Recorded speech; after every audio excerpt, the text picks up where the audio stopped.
Well, welcome and thank you all three of you for being here today as we talk about harm reduction and the work that you're engaged in. Let's just begin with each of you introducing yourself and sharing a little bit about you. So whoever would like to go first.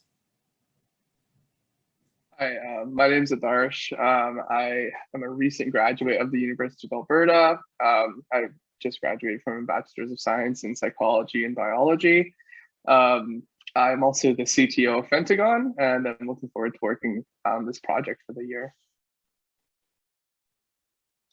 Hi, my name is Simran. I am the CEO of Fentagon, and I've been excited to work on this for the last year and a half. And, I have a huge passion for harm reduction within our regional sphere of Alberta, but also nationally and internationally. I'm also a student at the University of Alberta. I just completed my third year of my Bachelor of Science degree, where I'm majoring in biology and minoring in psychology. And I'm also super excited to be here. My name is AJ, and I'm also a recent graduate of the University of Alberta. I just graduated with my Bachelor of Science in Psychology and Computing Science. Just like Adarsh and Simran, I've been working on this. We've been working on this together for a year and a half now, and we're excited to see where it goes. Great, well, thank you all three of you for being here. Would somebody like to share with everyone what Fentagon is? Yeah, so what Fentagon is right now we can see in the larger community that overdoses are increasing at an exponential rate, and we aren't seeing much intervention being done within this really important cause. And so as it stands at the moment, we don't have viable street level testing available for users to utilize in their most vulnerable and isolated moments that can protect them for the contamination of lethal dosages of fentanyl, for example. So we've created a syringe, a technology that will allow users the ability to detect and evaluate their risk of an overdose before potentially administering a lethal dosage.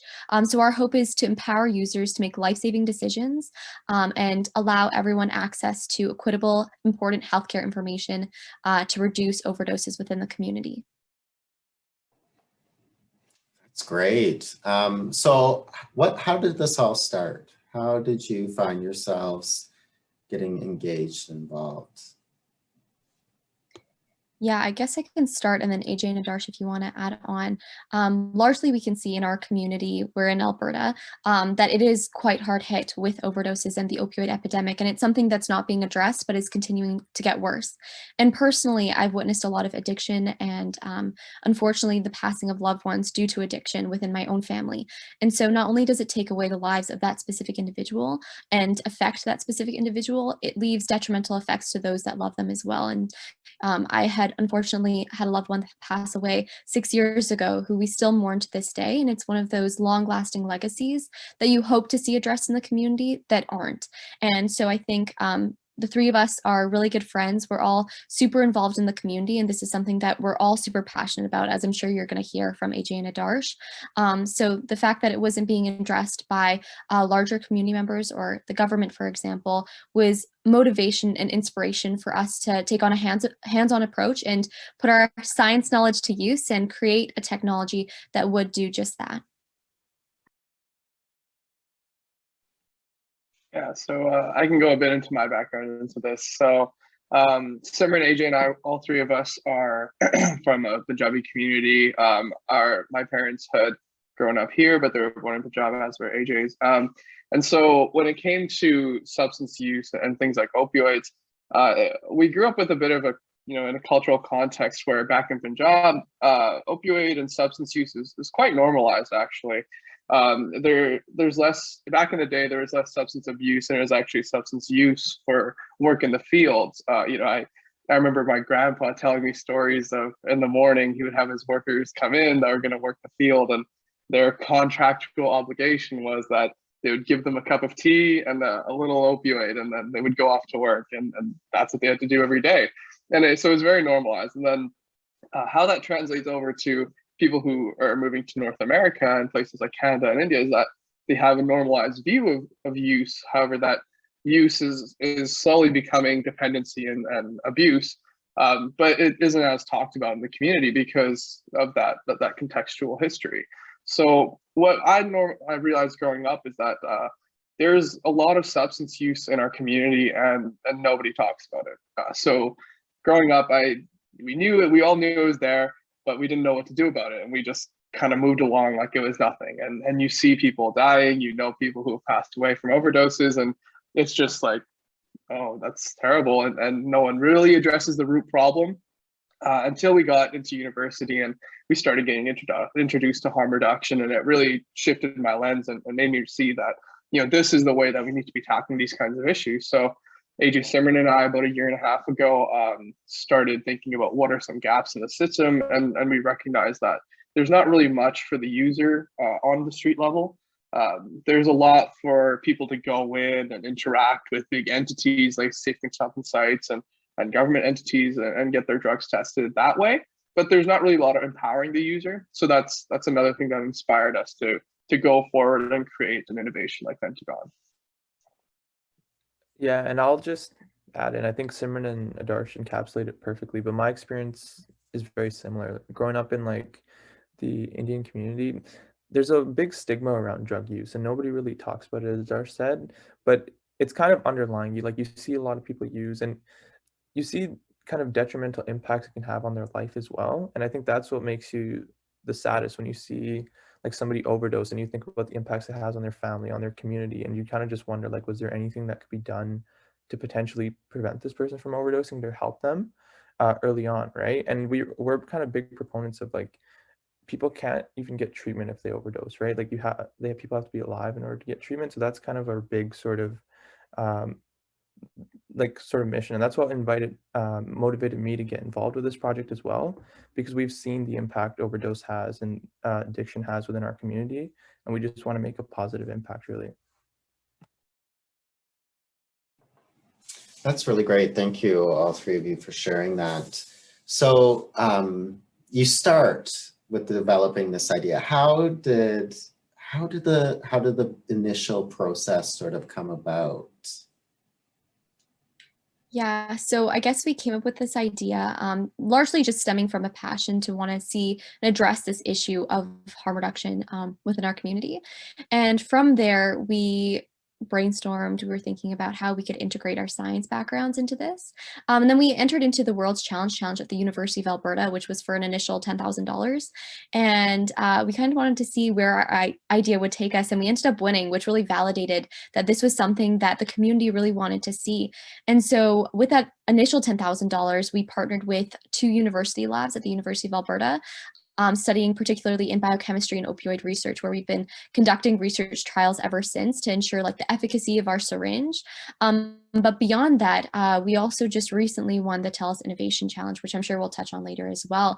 And receiving the support from Telus and Alberta Innovates was huge in ensuring that this product will eventually come into fruition and hopefully get into the hands of users and protect people from the potential of overdose. And we've been getting feedback and working with safe consumption sites across the province, interested people who want to see a difference and make a difference in harm reduction, such as yourself. And it's really inspiring to see the community really come together and support us.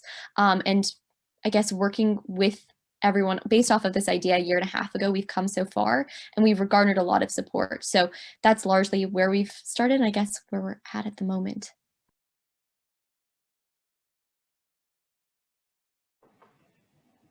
Great. Did either of you, Adarsh or AJ, did you want to add anything there? I think Simran encapsulated it pretty well, like our general process. So I think we're good for that one. That's great. Oh. All right. Well, let's talk a little bit about what you've actually developed. So what are the components of the syringe? I know when Adarsh and I talked earlier, he talked about how you had to bring in some outside people to help you with the development of the syringe itself. So it takes a village, right, to create something like this. It takes 3 brilliant minds like yourselves to come up with this, and then the people around you. So how did the development sort of come about? For sure. So as Simran had mentioned, early on we won that $10,000 at the World's Challenge. And before that, it was ideas and sketches that we had and made in offices. And after that point, it was like, okay, this is real, time to build this. So I have some limited mechanical engineering experience with that. I was able to get some prototypes done. But we have a team of researchers and mechanical engineers. I have two mechanical engineers that aid us, who are invaluable in getting us sketches and speaking with me and giving me design ideas. And also we have a biochemist, Professor Joanne Lemieux, and an opioid specialist, Anna Taylor, who got us along the way. So early on, we recognized that, okay, these are the gaps that exist. We need to get something into the hands of users to try and empower them so that they can use in their private residences. Because I'm not sure if you mentioned this before, but often people, it's kind of like a past thought, that kind of more historic like view of people being like that opioid users and addicts are all like homeless people or people who are just on the streets. But in fact, we know that's not true. A vast majority of people who are overdosing on opioids are actually overdosing in private residences. So that's why we thought this needs to be something someone can use on their own. So that led us to things like having something that works seamlessly in that ritualistic habit that users will go through. So all three of us being in psychology, we recognize that addiction and dependency is as much in the mind as it is a physical thing. So we recognize that currently the systems that are in place there's a lot of barriers to getting into a safe consumption site. Someone may not even be ready to publicly recognize that they're a substance user. So that's one barrier, and there's many others that might stop someone from actually getting there and having a safe supply. And we believe that regardless of what it is, everyone deserves to use their substance and come out of the other side alive. So that's kind of been our guiding mission since then. Having this syringe-like design has us be in the hands of users and not actually trip up any part of that habitual routine. It's seamless and it integrates with what the user is already doing. And so that's why we think it's quite effective of a tool, because it requires little education and it doesn't disrupt the routine. Yeah, and I think just to add on to what Adarsh said, like we realized early on that this was going to be like an interdisciplinary effort, right? We couldn't just do it ourselves. We're just 3 students. It was like, how can you assemble a team of people that care about the mission and that bring a variety of skill sets to make this happen? So that's why we're super thankful for the partnerships we've been able to achieve. And also that the researchers and the mechanical engineers that have been working with us and supporting us, because without their help, we really wouldn't be able to get this far. And our future progress is as well dependent on like ensuring that we have an interdisciplinary team to push bring this to fruition. That's great, thank you. So you go through this sort of initial process and you win at the University of Calgary, right? Or Alberta? Is it Alberta? Calgary. Yeah. The first one was the WCC was University of Alberta early on with the 10,000, and then the 100,000 more recent was University of Calgary. Perfect. And then you win through this Telus prize, $100,000, and then you're all over everybody's social media across the country, and you're in every sort of outlet. What was that like, having this process that you've been working on so intimately with now becomes so publicly recognized across the country? I guess I can start, and then AJ and Adarsh, feel free to add on. It was a shock. None of us expected it. I think even winning the prize, we were all on the call together and we were in total shock when we won. But then also seeing how well people were receiving the idea, how much people were supporting the idea, not only validated that this is something that we really need to, I guess, see come into life in the future. And now with, the prize money, we hope to see it come into fruition soon. But it was, a huge eye-opening experience. People would message us on LinkedIn or Instagram, be like, wow, we're so supportive of you guys. And it was really nice to see. Like, I can't encapsulate it entirely, but it was an inspiring thing that people believed in us. And now I guess we have this onus to really ensure that we bring all those voices together and we continue to hear them and we continue to advocate that they are heard on all levels. And I'm super grateful for the platform that we've received and for the attention that we've received. And, no doubt that we hope to continue these efforts and to ensure that all these people that really care about Fentagon, but also about harm reduction, their needs and their wants are being addressed. Yeah, and just adding on to what Simran said, I think like when we've been working on this for a year and a half, right? And a year of it, like it's not easy. Like we in our prototype, like there were so many times where we messed up or we had to like redesign things of that sort. So you're kind of just chipping away and like you keep iterating, getting better. And I think just getting getting the support of Telus and Alberta Innovates was a real big like validator that people are willing to help us through this as well. And I think that's the thing we were really excited about. And then the national media coverage has been great too, because it's allowed us to establish partnerships, like even such as this one, right? That bring people together that really care about this mission so we can really bring this to reality. I think that's been like the best part about this. Yeah, I just honestly reiterating on that. I was not expecting it at all. In the TELUS competition, like we heard some amazing ideas, and the whole time we're just texting each other like, "Oh no, this isn't gonna happen. It's not gonna be us." And then they announced our name. Half an hour later, I'm on the phone with my mom, just like crying. I'm like, "I can't believe we won! Like, oh my gosh!" And then from then on, it was like you said, it's just the media took hold of it, and it just kept rolling. And I think one of my I don't know, proudest, one of the happiest moments I was on the radio was when we got called into quite a few Punjabi radios as well, just to speak to our cultural community. And that really made me feel good, because I had never seen these conversations happening in our community before in such a public way, with the degree of sensitivity that we were bringing into that. So it made me feel quite proud, because we were on air to these radios that I know for a fact that my family listens to every day, and my cousins and everyone listens to, and we were able to bring that message out to our community of just talking about it, reducing the stigma. So that was one of the media things that really made me happy.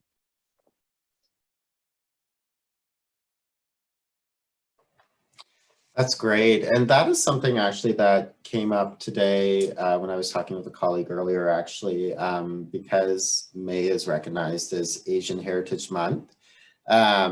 One of the pieces that came up was the stigmatization that exists within many Asian communities around mental health and substance use. And you've all sort of touched on that in some capacity. So I guess really the next sort of question becomes, what is your hope for Fentagon and for your prototype and your engagement in harm reduction? Yeah, I can start off, and then AJ, Adarsh, feel free to add on.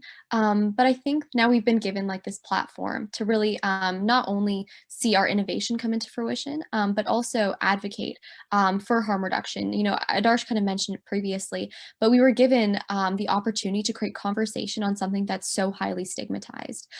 Whether that was on Fentagon or whether that was the opioid epidemic, it was a success largely in part that the media was talking about it. We had people in the community messaging us about it, and we had people in our own community messaging us about it. And going on with your Asian Heritage Month comment, yes, within our own community, we never hear those conversations, but it's something that largely is affecting us deeply, and will continue to be ignored if we don't set the tone and continue to advocate on that behalf. So I think that advocacy element is something that we're really striving to continue, and bringing those hard conversations to light within our own communities, but also with the government as well. But I think specifically in regards to Fentagon, we can't wait to start seeing this being distributed as a pilot project in safe consumption sites, and then expanding throughout the country, because largely our hope is that we're able to empower users nationally and internationally to make life-saving decisions, to provide them with equitable healthcare access, to protect their lives, and to work towards ending the opioid epidemic for all. I think Simran hit it on the head with Fentagon's goals in terms of our innovation, our company. We also have because we recognize that the opioid crisis is going to need a holistic solution. Some social goals that we have is especially related to Asian cultures, like I had just said. getting those conversations started, honestly, getting people talking. One thing, I have realized in North America is that, yeah, there is a lot of stigma around mental health, and well, I'm sure it's more so in India and Asia, but I can only speak to North America. But there's a lot of that, and you realize that it's getting better now. I'm recognizing it. We're seeing, as people like us who had grown up here, we're getting older, having a voice, having some platforms. We're seeing that a lot of people are talking about this destigmatization and having conversations around mental health, and looking to help the community in these ways. So I'm really grateful for that. But it has existed in the past, and it's hard to get rid of those roots. They're pretty deep. It goes back to the collectivist communities back in India and Asia. It's just very ingrained in a lot of us, and I think we all have a lot of work to do to try and change and help our community for the better. And when it comes to something like getting these conversations out, it's critical to helping epidemics like the opioid epidemic. So we're hoping that as our success grows in terms of helping people physically with our innovation, we also want our success to be cultural and sociocultural, so that people will actually understand and be having those conversations. And then our hope is that once someone is able to mitigate an overdose with our technology, they're also taking those steps and having real conversations to try and get to a place where they're a person that they want to be again. Because again, a lot of users, there's this thought that like users just love to use and they just love drugs for some reason, but like that's not the case. Most users don't want to be in that position of vulnerability. They want to be regular people. They want to be functioning again. So that's where we want to help them get to. Yeah, and I think Simran and Adarsh really encapsulated everything that we stand for. The one thing I would just, I guess, like to add is we know change doesn't happen overnight, right? So we just want to be a vessel for that change as well, and we want to be part of this movement to decrease the stigma, especially in Asian sort of households or ethnic households, and in the general public as well. And hopefully we can just move towards positive change and helping reduce the amount of overdoses that are happening. Thank you so much, all three of you, not only for taking the time to talk, but also the work that you're committed to. I was one of those fan people that reached out. I found Adarsh through LinkedIn, and I was one of those fan people that reached out that way. And I'm just so grateful that you have taken this time to talk to us. And I'm excited that you will be continuing to talk with us nationally across the church coming up in a few weeks. Thank you. Thank you so much for this opportunity. Yeah, thank you so much for the opportunity. We're super excited, and huge fans that people are excited about this as well. Yeah, thank you so much, Jeffrey.